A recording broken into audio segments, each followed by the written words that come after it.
The MMDA reports that 3 lanes of Commonwealth Avenue eastbound ever to St. Peter are passable as of 6:20 p.m. Now let's get reactions from senators with Camille Alemia. She's with Senator Coco Pimentel. Camille? Yes, Jing, I am now here in the North Wing lobby of the House of Representatives, and many senators, lawmakers, VIPs, diplomats, and members of the cabinet already left the plenary hall. Jing, senators are generally pleased with the President's third State of the Nation address, but Senate President Juan Ponce Enrile, who earlier said he will be open to whatever the President will be saying, now says he would have wanted it if the President mentioned anything about the economic roadmap of the government. Many lawmakers we have talked to prior SONA wanted the President to talk about the economic agenda of the administration. But Senator Manny Villar, who, as we all know, was a staunch opponent in the 2010 presidential elections, defended President Aquino. Villar says President Aquino was able to boost the economic growth of the country. Villar also says it is impossible for the President to include all the measures that the lawmakers want to hear from him in his SONA. Senator Angara, meanwhile, although he says he's generally satisfied with the speech of the President, he would have wanted if the President talked about more practical issues like water, electricity, and other fuel issues. Senator Alan Peter Cayetano, Minority Floor Leader, says there were many problems that the President was not able to discuss in his speech, but he says he still gives the President a passing grade. Cayetano also says the statistics that were used in the President's SONA was fine, but it did not capture the quality of the projects or the quality of the services given to Filipinos. Jing, there are 2 contentious bills now in the Senate, the Freedom of Information and the Reproductive Health bills. The Reproductive Health bill was not explicitly stated by the President, but the Responsible Parenthood bill was.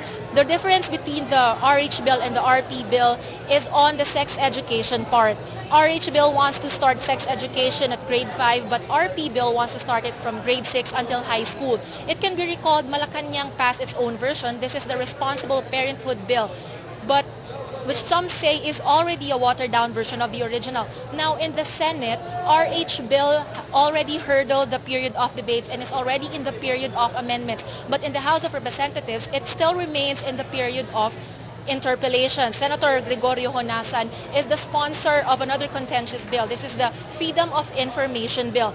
Jing, in the Senate, it is now called the People's Ownership Over Government Information or POGI bill. Honasan is the sponsor of this, and Malacanang also filed its own version, but the consolidated version in the Senate excluded what Malacanang proposes as the Information Commission. Honasan says they removed it because it will defeat the purpose of easy access to information, as it will add another bureaucratic level. Jing, now I am with Senator Coco Pimentel, and it is his first time to attend the President's State of the Nation address. Good evening, Senator. Good evening. Sir, what can you say about the President's speech? How did you find it?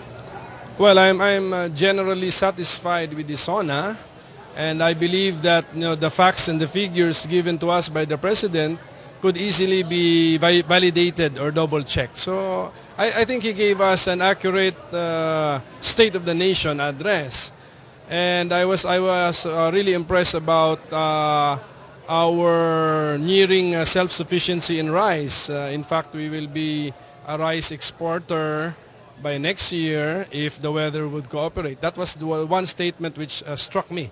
I'm very positive. Sir, what other main points stood out for you? Well, of course, the fact that all the backlogs in education, in primary education, would be met by 2012 as far as books and chairs are concerned, and then by 2013 as far as classrooms are concerned. So I hope that we will be able to achieve this, not together, helping each other, we will be able to achieve this because, we should really prioritize education, especially basic or primary education. Sir, what about Mindanao, since you're from Mindanao? What struck me was the paucity or kakulangan ng sinabi about Mindanao. We heard about ARMM, but that was to be expected because ARMM is really one of the most depressed areas in the country. But the entire Mindanao area also needs a lot of catching up to do with Luzon and Visayas so that our level of development will at least be equalized, or we would just catch up with the level of development of Visayas and Luzon. So I'm a believer in, or a subscriber to, this idea of affirmative action. I would have wanted to hear the President mention the term, meaning to say that, or the President give instructions to the Cabinet Secretaries to favor Mindanao in the implementation of projects. So paboran, because affirmative action in favor of Mindanao will allow us to catch up after decades of neglect. So I hope that President Pinoy will also be known as the president who favored Mindanao. Sir, is there anything else you would have wanted the President to mention? Well, he mentioned justifiably the economic gains, no? And I congratulate the President for a well-performing economy. But he should have told us how to sustain the gains. Medyo hindi ko narinig what is the philosophy or the strategy in order to sustain the gains. We all know that the stock market has been establishing record highs in record numbers. But that is a stock market, any day it could reverse itself.